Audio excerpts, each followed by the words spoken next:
He's one of the most high-profile, richest Russians to publicly condemn the Ukraine war. The billionaire who founded the Tinkov Bank, one of Russia's biggest lenders, now renouncing his Russian citizenship, a major slap to the Kremlin's face.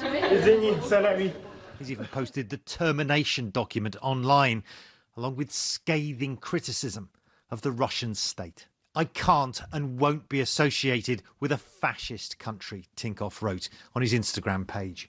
A country that started a war with their peaceful neighbours. And he went even further, calling on other wealthy Russians to also leave the country behind. I hope more prominent Russian businessmen will follow me, Tinkov writes, so it weakens Putin's regime and his economy and puts him eventually towards defeat. The post was quickly deleted, which Tinkov blames on Kremlin trolls.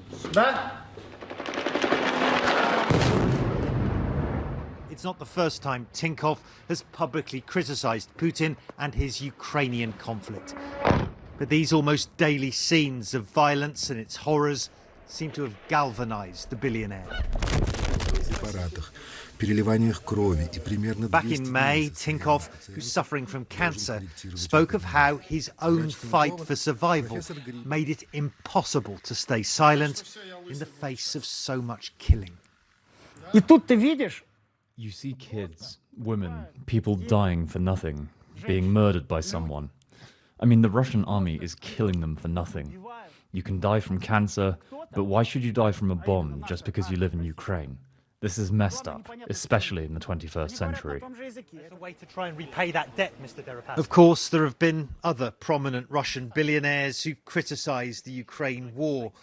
Even Oleg Deripaska, a metals magnate known to be close to Putin, has called it a colossal mistake, though stopping short of blaming the Kremlin. Get lost, please. And earlier this month, another billionaire investor, Yuri Milner, said he renounced his Russian passport too. Tinkov, seen here in London, where despite British sanctions, he still spends much of his time, says he only ever met Putin once for a beer more than 20 years ago. But he says he hates Putin's Russia and is now severing himself from it altogether over what he calls Putin's crazy war. So, Matthew, amazing to see this. I mean, does Tinkov's renunciation now mean that Putin is losing support among Russia's business tycoons, right? I mean, the significance of this is that after everything we've seen, he's choosing to do this now. Yeah, I mean, it's got a point in that direction. I think you have to remember that Oleg Tinkov is a bit of a unique case. He's sold his businesses already in Russia. He's got leukemia, and so he may feel he's got nothing to lose.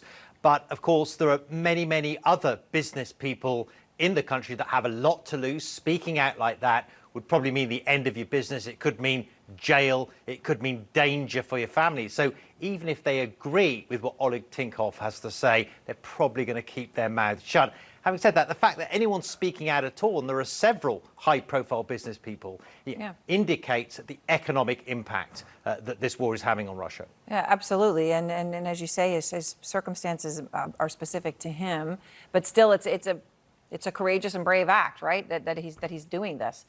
All right, Matthew Chance, thank you very much. You know, the context here is that, you've got this disarray among Putin's troops. And Evgeny Prigozhin, that prominent Putin ally who is leader of the Wagner Group, that brutal private army, has been gaining more influence every day, raising many questions. Out front now, Andrei Soldatov. He is the Russian investigative journalist who specializes in Russia's intelligence services we've been speaking to throughout this war. He is also the author of The Compatriots, the Russian exiles who fought against the Kremlin.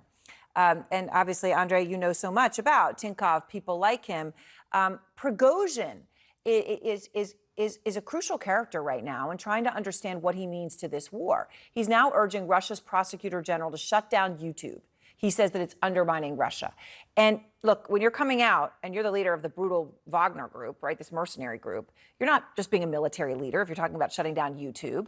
What do you think is happening here with Prigozhin, and why is he becoming so much more emboldened? Well, Prigozhin is extremely ambitious, and now it seems that he's getting ambitious politically. He's really good at identifying the weak spots the Kremlin has. And 2 weeks ago, it was mostly about the military. And Prigozhin criticized the military openly. And he got some changes. So the chain of command in the military was changed, and the Russian troops got a new commander. And now he is identifying that the Kremlin is losing information control, especially on the internet. YouTube is one of services which is still not blocked in the country, available for the Russians, and used widely for watching the news about what is going on in Ukraine. So now he's attacking this weak spot to make himself visible and useful for Putin. And when you say visible and useful for Putin, Prigozhin yesterday said the children of Russia's elite should be mobilized, right? He has confronted Putin over the war, perhaps to tell Putin to up the ante, right? That would fit with telling him that the elite should be mobilized. He also the other day praised Zelensky's leadership, saying that he should not be underestimated. So what do you think his goals are? Does he want to run Russia's military? Are his ambitions larger than that? And how does all of this combination of things that he's doing actually endear him to Putin? Well, I think, first of all, he's not stupid. He understands his limits. He never had any military training. He spent some time in jail, but he never did anything in the Russian military. He ran this military company, but his ambitions, I think, is not to become a minister of defense, but maybe a place in the Russian Security Council, because that is where you have political decisions taken.